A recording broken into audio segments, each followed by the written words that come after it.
ఓం నమో నారాయణాయ. విష్ణు సహస్రనామంలోని 579, 580, 581 నామముల యొక్క భావమును పాట రూపంలో పాడుచున్నాను. 579, 580 నామములను రెండింటినీ కలిపి ఒక నామంగా చెప్పారు. 579వ నామము వాచస్పతి, 580వ నామము అయోనిజ. ఈ రెండూ కలిపి వాచస్పతి రయోనిజ అని చెప్పారు. ఈ వాచస్పతి నామము విష్ణు సహస్రనామమునందు 218గా వచ్చింది. మళ్ళీ ఇప్పుడు పాడుచున్నది. శ్రీభట్టులు ఈ రెండు నామాలను వేరువేరుగా చెప్పారు. శ్రీశంకర్లు రెండింటినీ కలిపి ఒకే నామంగా చెప్పారు.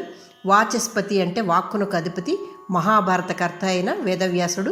అయోనిజ అంటే గర్భము నుండి కాక భగవంతుని శబ్దము నుండి జన్మించిన వాడైన వేదవ్యాసుడు అని చెప్పారు. వాచస్పతి రయోనిజ అని శ్రీశంకర్లు చెప్పారు. జన్నియందు జన్మించనివాడు, సకల విద్యలకు నాదుడు అయిన శ్రీహరి అయిన అని చెప్పారు. వాచస్పతి రయోనిజుడవు, వాక్కునకు అధిపతివి, జననియందు జన్మించని వాడవు. పరమోత్తమ జ్ఞానస్వరూప విద్యాదినాదుడవు, వాచస్పతి ఉదారదివి. వాచస్పతి రయోనిజుడవు, వాక్కునకు అధిపతివి, జననియందు జన్మించని వాడవు. జీవిత పరమ సత్యమునకు అధిపతివి, ఓజస్తేజోద్యుతిధరుడవు. మత్స్య పురాణములో వేదములను ఉపదేశించిన జగద్గురువు దృఢుడవు. వేదములకు మూలము నీవు, వేదార్థ సారము నీవు, ద్రవిణ ప్రదుడవు. పంచమ వేదమైన మహాభారతమును రచించిన వేదవ్యాసుడవు, వాచస్పతివి. వాచస్పతి రయోనిజుడవు, వాక్కునకు అధిపతివి, జననియందు జన్మించని వాడవు. గర్భవాస బంధనము లేని అచ్యుతుడవు, కృతాకృతుడవు. లీలామానుషదారివైన కౌసల్యాదేవకి అదితిలా పుత్రుడవు, త్రిమూర్తి స్వరూపుడవు. మత్స్యకూర్మ వరాహ నారసింహావతారుడవు, రుద్ధాత్మవు, స్వయంభువు. స్వయేచ్ఛాబద్ధుడవై జన్మించు కార్యకారణ అవతార పురుషుడవు. వాచస్పతి రయోనిజుడవు, వాక్కునకు అధిపతివి, జననియందు జన్మించని వాడవు. మాతృగర్భము నుండి జన్మించని మహావిద్యా కళా విజ్ఞానానిధివి శాస్తవు. వాక్కులకు విద్యలకు నాదుడవు, సర్వవేద వినిశ్రుతుడవు. గర్భము నుండి కాక భగవంతుని శబ్దము నుండి జన్మించిన వేదవ్యాసుడవు. వేదవ్యాసుడవు, మార్గుడవు, ముక్తి మార్గము వైపు నడిపించు గురువు, సంధాతవు. వాచస్పతి రయోనిజుడవు, వాచస్పతి రయోనిజుడవు, వాక్కునకు అధిపతివి, జననియందు జన్మించని వాడవు.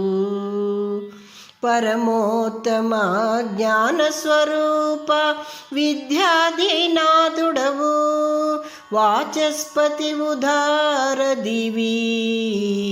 వాచస్పతిరయో నిజుడవు వాక్కునకు అధిపతివి జననియందు జన్మించని వాడవు.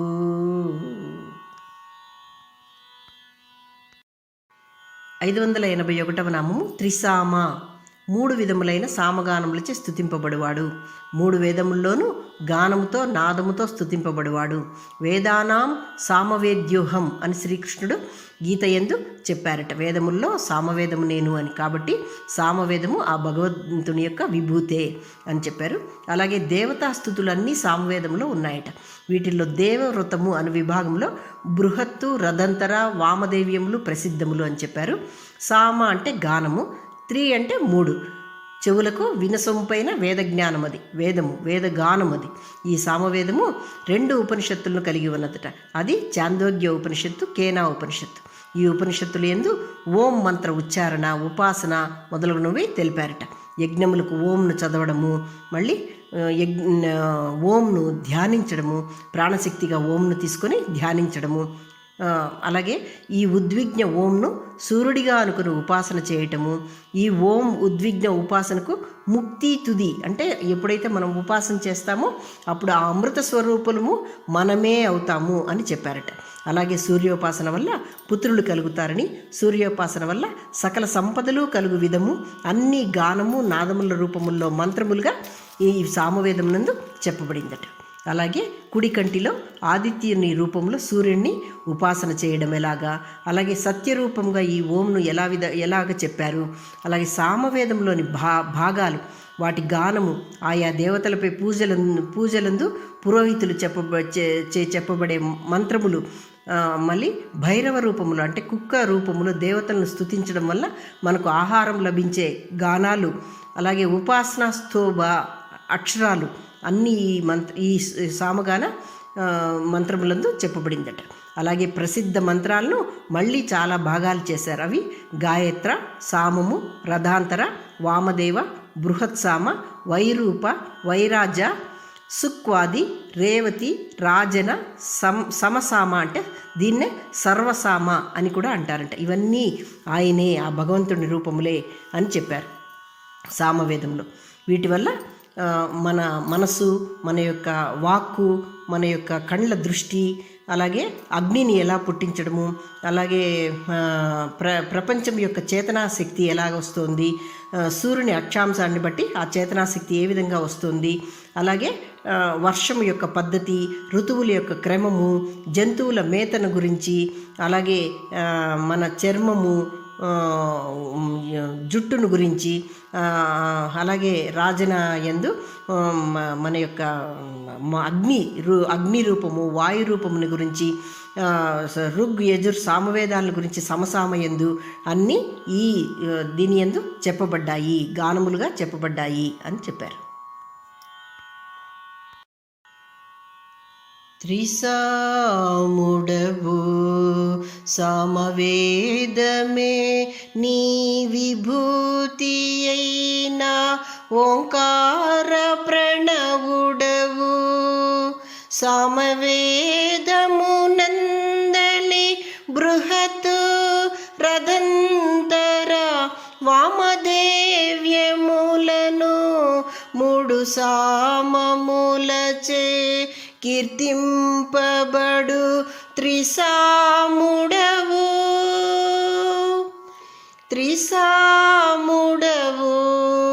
సామవేదమే నీ విభూతి అయిన ఓంకార ప్రణవుడవు. 3 వేదములందు నిరంతరము నివసించు పరంధాముడవు. వేదవేద్యుడవై వేదాంగుడవై కీర్తింపబడుచున్న శ్రీహరివి. ఓంకార నాదరూపుడవై ఘోషింపబడుచున్న సమయజ్ఞుడవు. ప్రాణశక్తి రూపుడవై ఓంకార గోచరించు ప్రాణదుడవు. త్రిసాముడవు సమవేదమే నీ విభూతి అయిన ఓంకార ప్రణవుడవు. సూర్యగాయత్రి రూపుడవు, వరుణుడవు వారుణుడవు.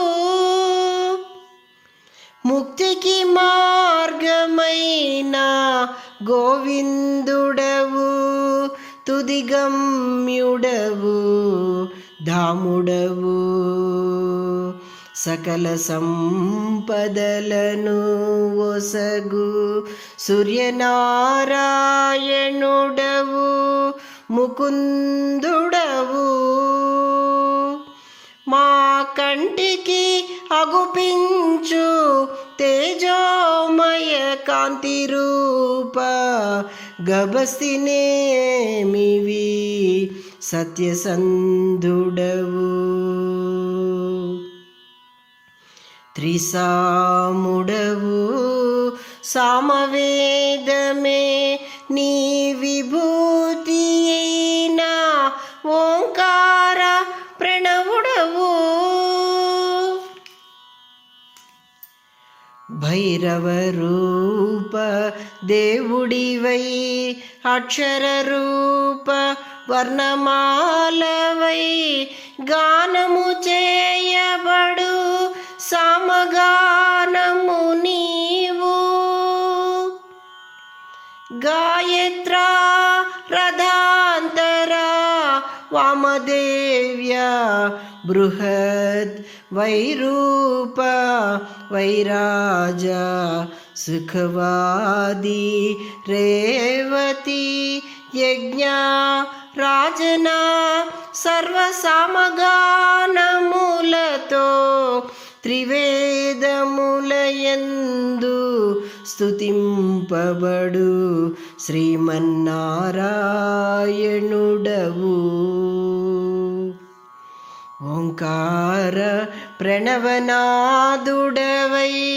త్రిసాముడవై, సూర్యుడిగా మధువిద్యనందు ధ్యాన ఓంకార రూప, సాండిల్య విద్యనందు సూక్ష్మాతి సూక్ష్ముడవని, బ్రహ్మాండ బృహద్రూపుడవని, పూర్ణాయుషునొసగు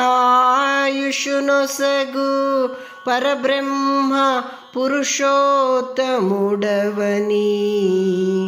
కోశ విద్యయందు పురుష విద్యయందు ధ్యాన రూపుడవని, సమవ్యం వర్గ విద్యయందు వైశ్వానర రూపుడవని, పంచాంగి విద్యయందు వేర్లు పైకి కాండము క్రిందికి ఉన్న అశ్వత్థ వృక్షము నీవని, మహాపాక్య తత్వము వశివని,